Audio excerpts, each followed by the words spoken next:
Hi everyone, good evening. My name is Julia Hagen. For those of you who do not know me, I just wanted to take a few minutes to welcome you to the class, say I'm so glad you're here, and I just wanted to share a little bit about my personal testimony and a little bit of background about why I'm so passionate about this topic, and that is how to be your own advocate for you and your family's health and to remove toxic chemicals from your home. So this is something that wasn't overnight for me. It was a development over several years. So I just encourage you as you are going through this class to not feel overwhelmed, because it is literally one step at a time and there are alternatives. So don't feel like, oh, well, this just takes everything out of my house. Now what am I going to do? We're going to address that. So I want to begin by saying thank you for being here again, and a little bit about my history is I am living close to Nashville, Tennessee, and I live with my husband of almost 10 years this June, and my 4-year-old son and my 4-month-old daughter. She's actually in the pack and play next to me, so if you hear any noises, that's probably her.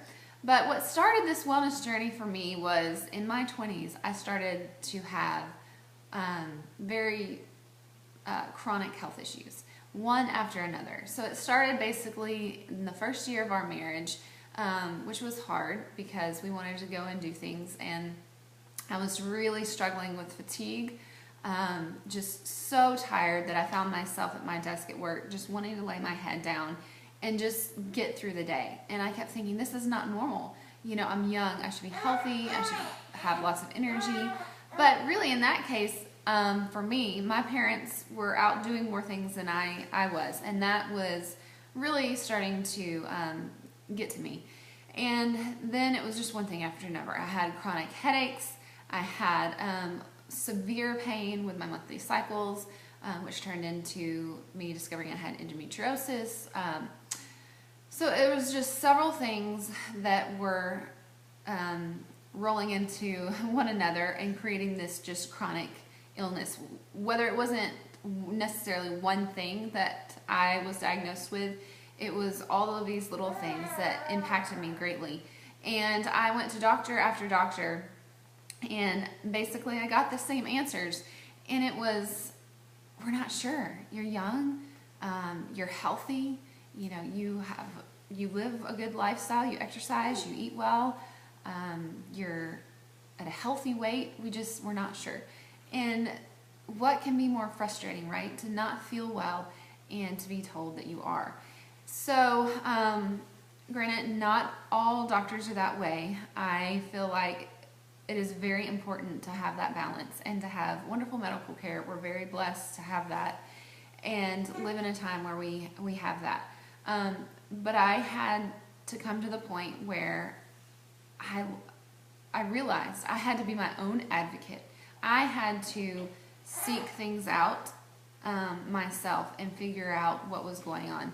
So that kind of started a huge learning journey for me. I first started out with getting my allergies tested, environmentally, food sensitivities. I started there. And then it was on to the next. The more I read, the more I learned what to ask for and what to test for. And even though at my annual exam every year I'd asked for my thyroid to be tested because I knew we had a family history of it, I went undiagnosed for no telling how many years, sadly. I finally found an amazing caregiver. This was probably 4 years into me starting to do all these things, that I found a wonderful holistic nurse practitioner who helped me find out that I had an autoimmune thyroid disorder, and I started natural path to working on getting those numbers up. And this was very important to me because I wanted to have my health before we had children. My husband and I knew we wanted to have children, and this was something very important to me because I knew that as the person that was going to be carrying this child, it was up to me to get my body in the best condition to carry a healthy child. And so I worked very hard at this, and that included diet, removing things that I had sensitivities to, dairy, nuts for me, and gluten, which the gluten made a huge impact just for me personally. I had debilitating migraines. I was on medication, and that took care of the migraines almost just within removing the gluten. Keep in mind it takes several months, I think up to at least 6 months, for that to completely get out of your system. So this was not something overnight. So I had not only removing things that my body was having inflammatory reactions to in my diet, but it was also replacing the things that my body was depleted in. And so I started having my hormones tested. Again, I was under care with my thyroid. All of these things, vitamin D, everything, basically whatever numbers you could test, mine were through the floor. They weren't good for my age. So this was something that I worked on over the course of several years, and the more research I did, the more I was finding that what you put on your body and in your body was a huge factor.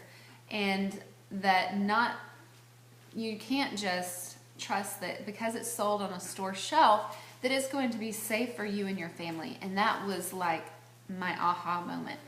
Like, okay, I flipped through these magazines in years before and thought, oh, new hair shampoo that smells amazing, and I would just go out and buy it. And I learned that you have to read and understand what is in your products, what you're putting on your body, because the regulation in these industries is not good compared to other countries. And we'll share some statistics with you about that later. But I started removing some of those things and replacing them with non-toxic alternatives. So I began to search out other ways, other methods in my home, and began to replace anything that could be toxic or cause any harm to our health and our family.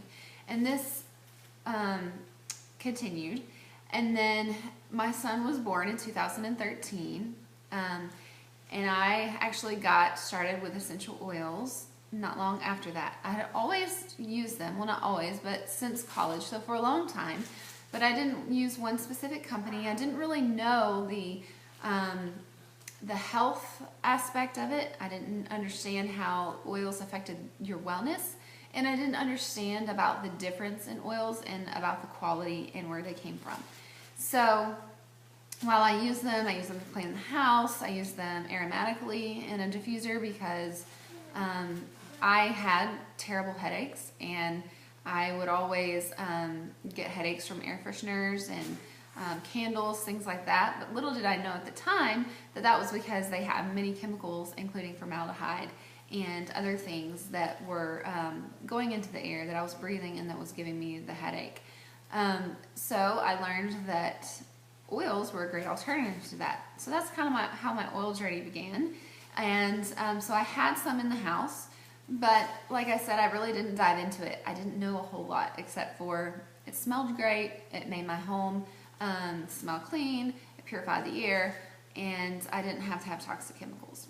So fast forward back to 2013, my son was born, and then about when he was 9 months, I started looking into other things to support his sleep. And it dawned on me, this was another light bulb moment along my journey, and I thought, why have I not thought before to use oils? So sure enough, I had gotten my kit, my starter kit, and it had 10 oils in it, a diffuser. So I kind of had everything that I needed to get started at the time. And I pulled out 2 of them. I pulled out lavender and peace and calming. I diffused a little bit in his room before I would put him down for a nap or bedtime. And then I would rub diluted with some coconut oil on the bottoms of his feet and on his spine. And then I would put him down to bed. And I was noticing that his naps were getting longer, and he had less time, less moments where he was waking. So this was huge for us, just because my son had difficulty sleeping from a young age.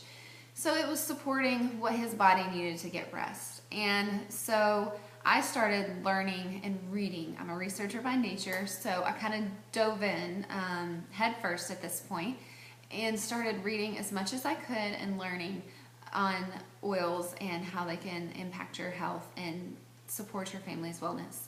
So I was enjoying this, just reading, learning from my own family, and I started finding out that my friends were asking me questions. I was figuring out that there's a lot of information out there. It can be very overwhelming, and my friends and family felt very overwhelmed by this. They were getting conflicting information from different people, from different sources, and so I decided to have a small class. One of my friends actually hosted it, and my mom was there and a few of my friends, and that was kind of my starting point with my business, and it launched something that I couldn't imagine at the time, and I'm so thankful for where I am. I'm so thankful to be able to do what I do and get to stay home with my kids, and most importantly, I love the fact that I get to help other people replace these chemicals in their home and support their health, and also encouragement, because I didn't have a lot of that at the time. Now, my family was a wonderful support and a great encouragement, but I didn't have a lot of other people outside of that bubble that had been through what I'd been, that knew what I was feeling. A lot of people just thought that I was young and healthy and fine, but I didn't feel so fine on the inside.